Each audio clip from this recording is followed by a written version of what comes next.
Hamparan jagung yang hijau dan rapi seperti ini tentu saja menjadi impian setiap petani maupun penghobi yang berkebun. Halo semuanya, selamat datang kembali di channel ini. Nah, di video kali ini saya akan berbagi tips dan cara menanam jagung manis agar menghasilkan tongkol yang besar, manis dan sehat.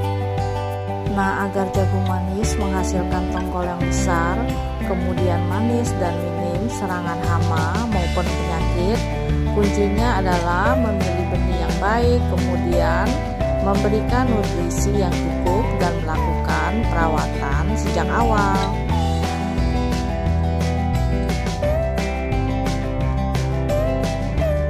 Nah, yang pertama, pilihlah benih unggul. Kemudian gunakan benih jagung manis hibrida yang tahan terhadap penyakit.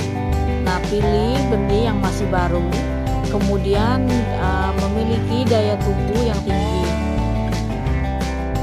Kemudian untuk yang kedua, siapkan lahan tanah yang gembur, tanah yang subur dan tidak tergenang air.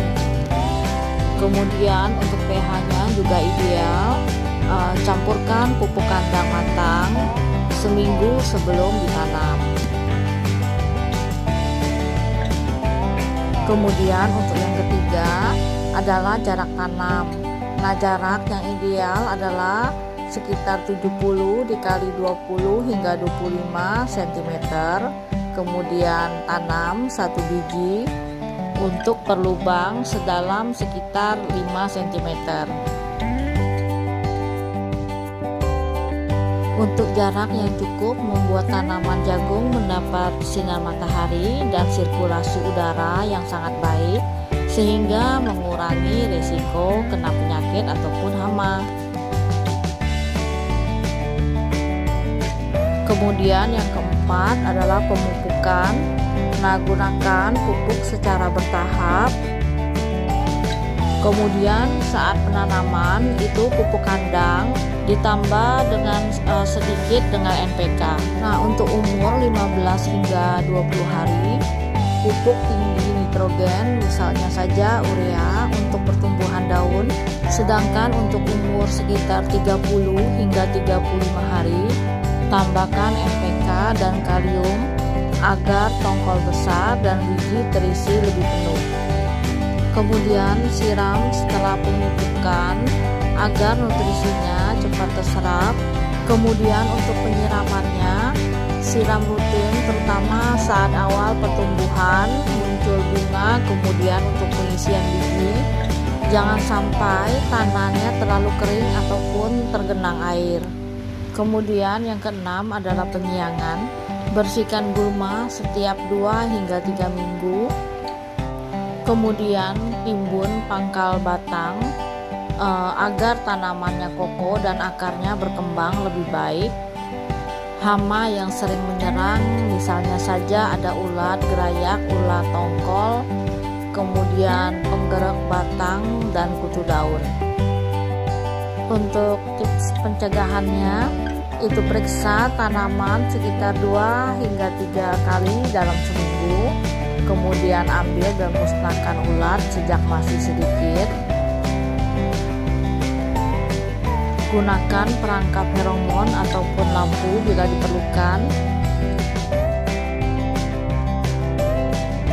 Lalu semprot dengan pestisida nabati, yaitu campuran bawang putih, cabai ataupun daun limbah sebagai pencegahan. Jika serangan berat, gunakan saja insektisida sesuai dengan petunjuk. Nah, salah satu penyakit yang umumnya terdapat pada tanaman jagung yaitu bulai, kemudian ada karat daun, hawar daun, dan busuk batang. Untuk pencegahannya, yaitu gunakan benih yang sehat, kemudian jangan menanam jagung terus-menerus di lahan yang sama. Jadi harus ada rotasi untuk tanamannya. Kemudian hindarkan penyiraman yang berlebihan, cabut dan musnahkan tanaman yang terserang bulai agar tidak menular. Nah, jaga kebersihan lahan dari sisa tanaman yang sakit. Kemudian untuk tipsnya agar tongkol besar, tanam jagung di tempat yang mendapat banyak sinar matahari penuh minimal 8 jam per hari. Beri pupuk kalium saat mulai berbunga. Kemudian jangan biarkan gulma bersaing dengan tanaman jagung. Pertahankan satu tanaman sehat per lubang tanam. Panen saat umur sekitar 65 hingga 80 hari. Nah, ini tergantung varietas jagungnya. Ketika rambut jagung sudah coklat, tetapi kolobot masih hijau, panen pada waktu yang tepat membuat rasa jagung lebih manis. Nah, dengan perawatan yang konsisten dan perawatan yang tepat, tanaman jagung manis dapat menghasilkan tongkol besar, biji yang terisi penuh, dan kualitas panen yang lebih baik. Terima kasih, semoga bermanfaat.